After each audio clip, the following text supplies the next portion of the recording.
പ്രിയപ്പെട്ട മക്കളെ, ഇന്ന് മാമൻ പറയുന്ന കഥ ഒരു കർഷകൻ്റെ കഥയാണ്. കർഷകൻ നല്ല കൃഷിയൊക്കെ ചെയ്ത് ഒരു ചെറിയ വരുമാനമൊക്കെ ഉണ്ടാക്കി അദ്ദേഹത്തിൻ്റെ 4 മക്കളോടൊപ്പം നല്ല രീതിയിൽ ജീവിച്ചു വരികയാണ്. അദ്ദേഹത്തിന് 3 ആൺമക്കളും ഒരു പെൺകുട്ടിയുമാണ് ഉള്ളത്. പെൺകുട്ടി ഇളയവളായിരുന്നു കേട്ടോ. ഈ 3 ആൺമക്കൾ വലുതായി വന്നിട്ടും കർഷകന് വലിയ പ്രയോജനമൊന്നും ഉണ്ടായില്ല. കാരണം ഇവർ 3 പേര് യോജിച്ച് നിൽക്കുന്നില്ല. അതാണ് ഏറ്റവും വലിയ കാരണം. ഒരുത്തൻ വടക്കോട്ടാണ് പോകുന്നതെങ്കിൽ അടുത്തവൻ ഇഷ്ടം കിഴക്കോട്ട് പോകാനാണ്, മറ്റവനാകട്ടെ തെക്കോട്ട്. അപ്പോൾ അഭിപ്രായ വ്യത്യാസമാണ് ഇവരുടെ ഇടയ്ക്ക് വലിയ തോതിലുണ്ടായിരുന്നത്. അതുകൊണ്ട് തന്നെ ഇവരുടെ പ്രിയപ്പെട്ട പെങ്ങളുടെ കല്യാണം ആലോചിക്കാൻ വരെ 3 പേരും ഒരേ സമയം സമ്മതം മൂടിയിരുന്നില്ല. ഒരുത്തനെ ഇഷ്ടപ്പെട്ടിട്ടുണ്ടെങ്കിൽ മറ്റ് 2 പേർക്ക് ഇഷ്ടപ്പെട്ടില്ല. മറ്റ് 2 പേർക്ക് ഇഷ്ടപ്പെട്ടിട്ടുണ്ടെങ്കിൽ ഒരു പക്ഷേ മൂത്തയാൾക്ക് ഇഷ്ടപ്പെട്ടില്ല. അങ്ങനെ കല്യാണങ്ങൾ വരെ മാറിക്കൊണ്ടിരിക്കുകയായിരുന്നു. കർഷകന് വലിയ ദുഃഖമായി. ഒരിക്കൽ അദ്ദേഹം മക്കളെ വിളിച്ചിട്ട് പറഞ്ഞു, എനിക്കൊരാഗ്രഹമുണ്ട്, മരിക്കുന്നതിന് മുമ്പ് ഒരാഗ്രഹമുണ്ട്, അത് നിങ്ങൾ സാധിച്ചു തരണം. അപ്പോൾ മൂത്തവൻ ചോദിച്ചു, അപ്പൻ്റെ ആഗ്രഹം എന്താണ്?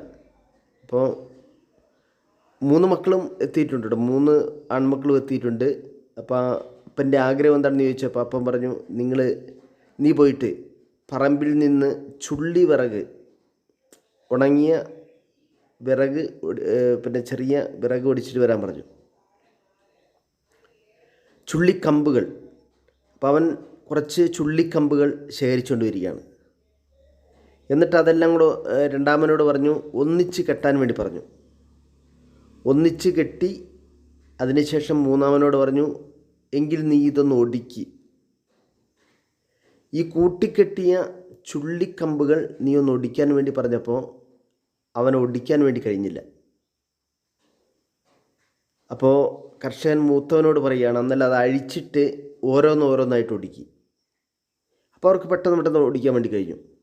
അപ്പോൾ കർഷകൻ പറഞ്ഞു, ഇതുപോലെ ഒന്നിച്ച് നിന്നിട്ടുണ്ടെങ്കിൽ ഒടിക്കാൻ വേണ്ടി വിഷമമാണ്, പക്ഷെ ഓരോരുത്തരായിട്ട് നിന്ന് കഴിഞ്ഞാൽ പെട്ടെന്ന് ഒടിക്കുകയും ചെയ്യും. അപ്പോൾ ഇത് സൂചിപ്പിക്കുന്നത്, നിങ്ങൾ ഒന്നിച്ച് നിന്നിട്ടുണ്ടെങ്കിൽ നിങ്ങളെ ആർക്കും പരാജയപ്പെടുത്താൻ വേണ്ടി കഴിയില്ല. നിങ്ങൾ വേറെ നിന്നിട്ടുണ്ടെങ്കിൽ നിങ്ങളെ പെട്ടെന്ന് പരാജയപ്പെടുത്താൻ കഴിയുമെന്നാണ്. അതുകൊണ്ട് മക്കളെ, നിങ്ങൾ എനിത്തൊട്ട് ഒന്നിച്ച് നിൽക്കണം. അപ്പോൾ അവർക്ക് ഈ ഉദാഹരണത്തിലൂടെ ഐക്യത്തിൻ്റെ വില മനസ്സിലാക്കിയാണ്. അതിനുശേഷം അവരൊന്നിച്ച് നിൽക്കുകയും പൂർവാധികം ഭംഗിയായി ആ വീട്ടിലെ കാര്യങ്ങൾ മുന്നോട്ട് കൊണ്ടുപോവുകയും ചെയ്തു എന്നതാണ് കഥ.